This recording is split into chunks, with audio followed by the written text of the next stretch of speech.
يا جماعه اللي جاي من اسكندريه اتجاه القاهره الطريق البطيء مقفول تماما قدام مزرعه العقيد معمر القذافي او مزرعه القدس اللي بعد الريف الاوروبي.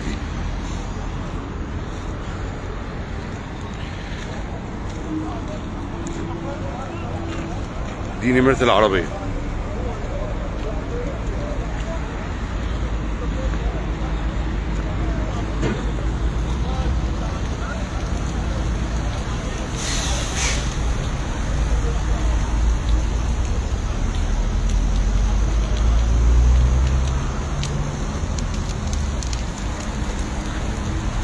الناس اللي جايه من اتجاه اسكندريه في البطيء، اللي جاي من اسكندريه اتجاه القاهره الطريق مقفول.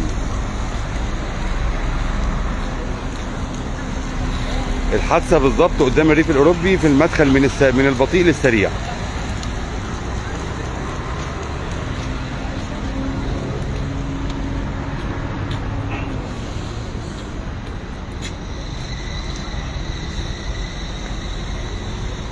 يا ربي يا الله.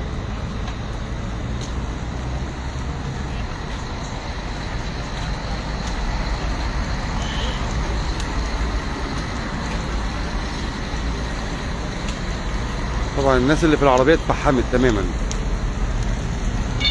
لا اله الا الله. لا اله الا الله. لا قوة الا بالله.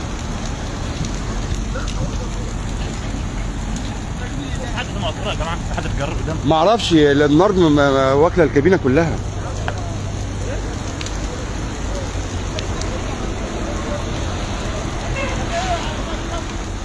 لا اله الا الله.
الناس اللي جايه من اتجاه اسكندريه لاتجاه القاهره الطريق مقفول.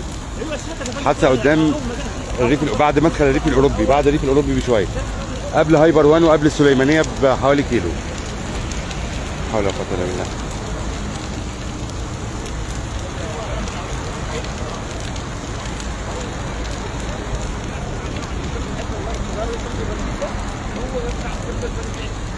هو اللي مولع.